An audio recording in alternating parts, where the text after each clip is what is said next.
So I notice a lot on the internet, groups of people who will get together and they'll kind of condemn other people for decisions they've made in their past and try to label them as not able to move forward or not able to go back, turn around, like maybe labeling someone as not marryable because of decisions they've made in their past. Maybe they've built up a sexual history they're not proud of, or they've been married, they're divorced, they're a single parent, anything like that.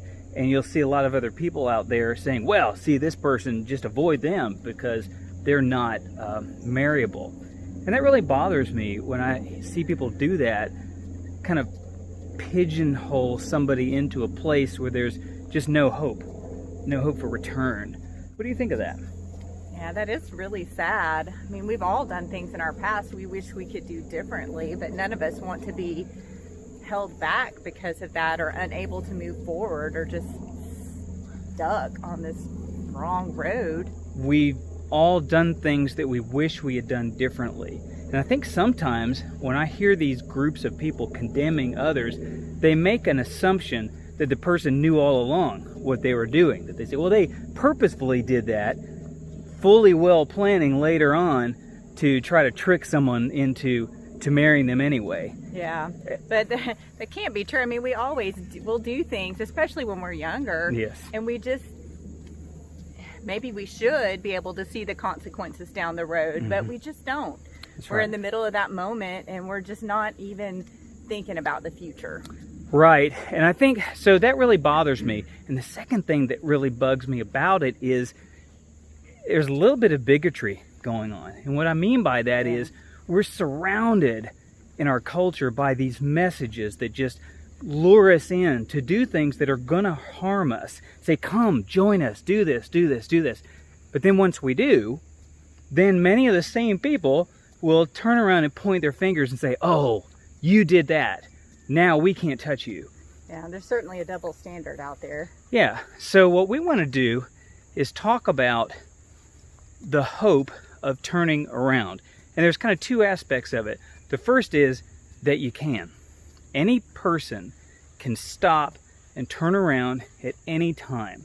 And since we're talking about being marriageable, or being a good marriage partner, someone who would be someone you want to marry, it took a while to say that, anybody can get there, regardless of our past, even though there certainly are ideal ways to prepare in our life for marriage, but we don't all do it the ideal way. But any of us can stop at any time and begin to make a change. I mean, I think Jesus would definitely say that. There are many examples in the Bible where he talked to people who even I'm uncomfortable about, thinking, gosh, I can't believe you'd give them a second chance. Absolutely. I mean, I guess most pertinent maybe to this would be the woman caught in adultery. Yeah. I mean, here she was. She'd been caught red-handed doing adulterous things. And Jesus, and they were about to stone her for it, right? They were Right. going to kill her, this group of people. I've heard some interpretations that say some of these people about to stone her were the very ones who may have been adultering with her. They may have been involved, yes. Yeah, yes. else how could they have known? But Jesus was like, okay, well, if you haven't sinned, then you can go ahead and do that. Pick up a stone, Right. throw it. Yeah, and nobody could. Yeah, that's really hard. could. So, sure, go ahead and point the finger if you've never done this. Yeah. So the best part, I think, is Jesus could have, yeah, but yeah, he didn't, and I think that gives us hope. yeah. Relevant to that is as a guy, I'll only speak to the man point of view, but I will often see this where men groups will say, "Wow, you should never marry a woman who has had any sexual past because it will affect her in ways that she can't get beyond. But it's perfectly good if you do, because it doesn't affect you." Well, that's perfectly stupid. Yeah, it's an absolute ridiculous double standard, Yes. because who are these women doing these things with? Right.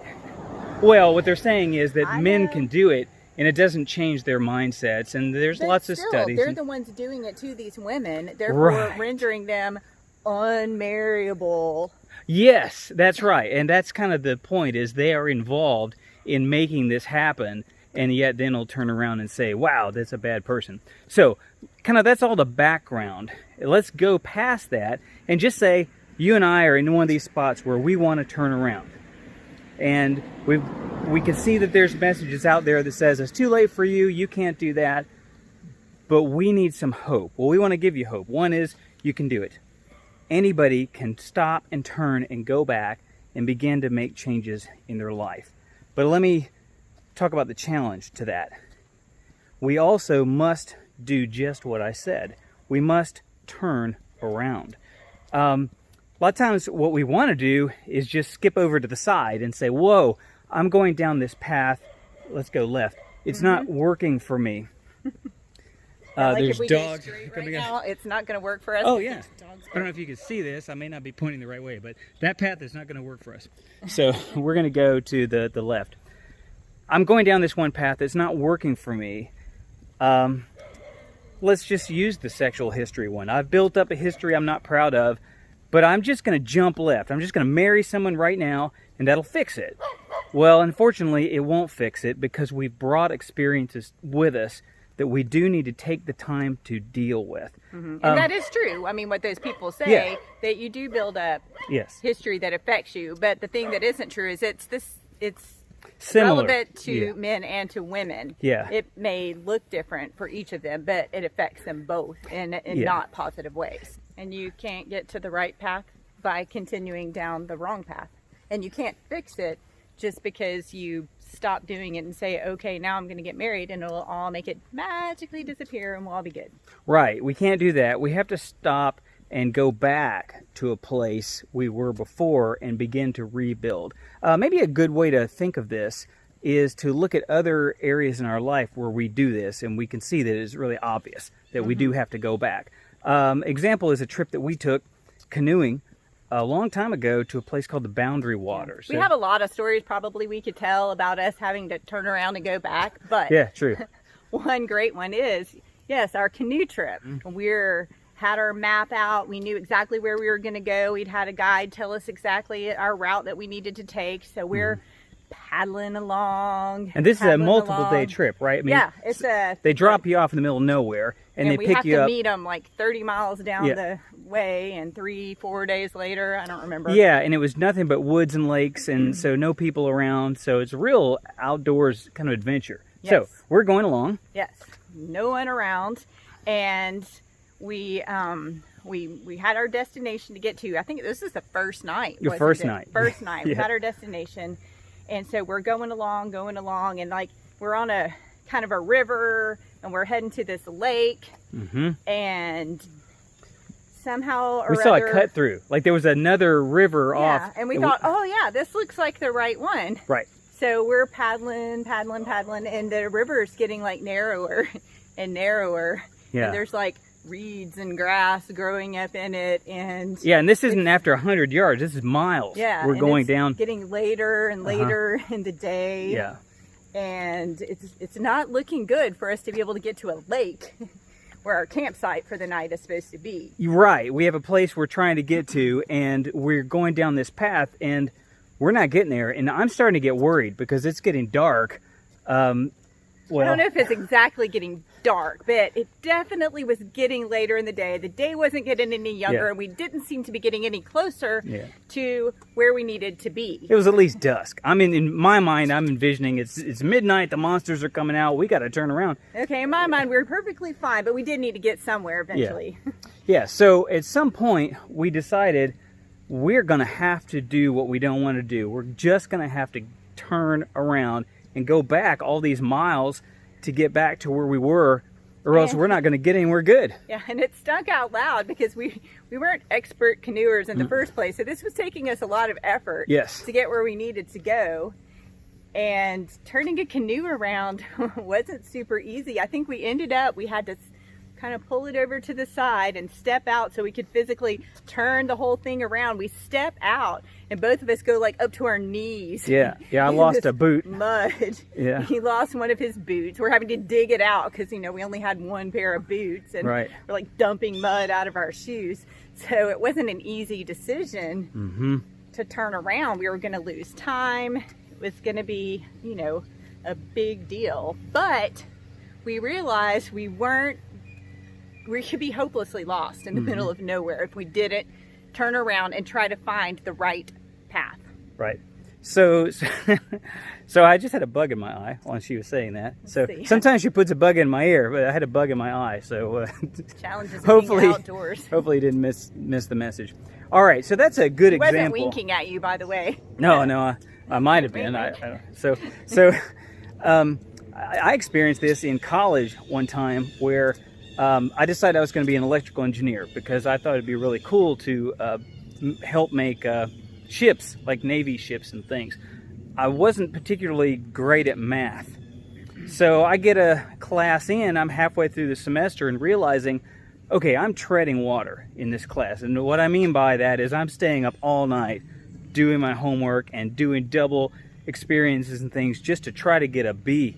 And I'm sitting right next to people who are, not only are they acing everything, but they're doing extra projects and things like that because they're really excited about it. And I'm not going to be able to compete with these people. So I realize I'm not going down a path that's going to work for me. What I wanted to do is just jump right over to the business class next door halfway through the semester and say, well, let me just jump straight over. But obviously that's not an option. I had to wait and more or less go back, start over in the right class the next semester. So that's another sort of example of you just got to go back. Now, one thing that helps me, if I have to do that, I have to turn around and go back, is think about a goal. We're talking about being marryable.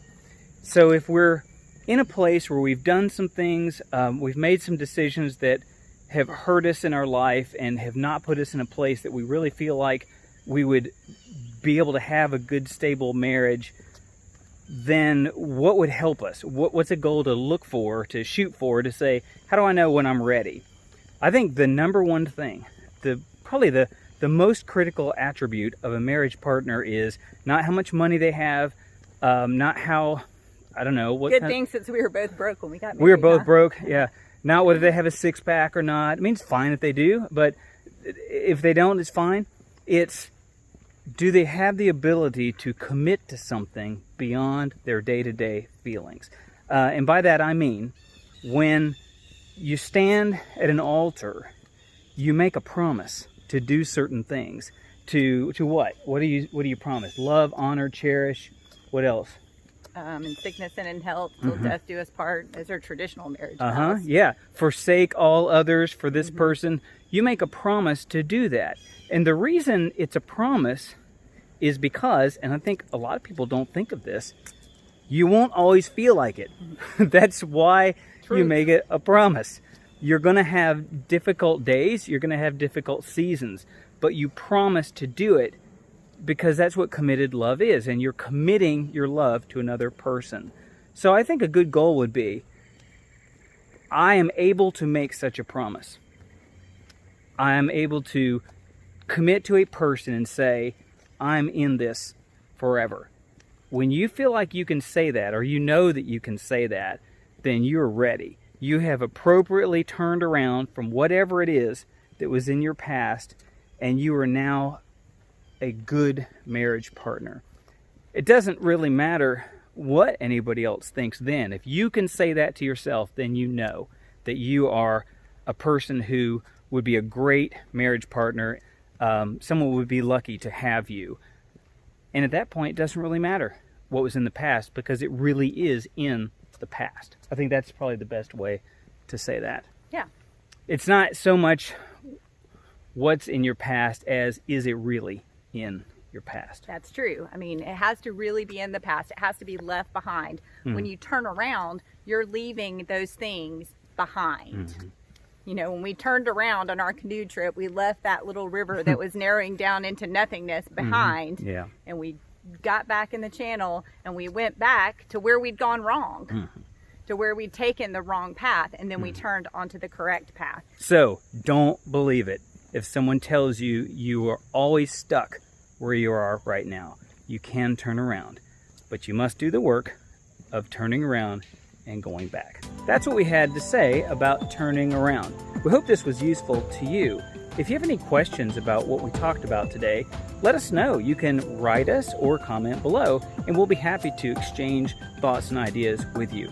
Also, if you have a story where you had to make a significant change in your life and you were able to do that successfully, whatever the topic, I'm sure that would be encouraging to someone else. So please share that below, and so that you can be a source of encouragement to someone else.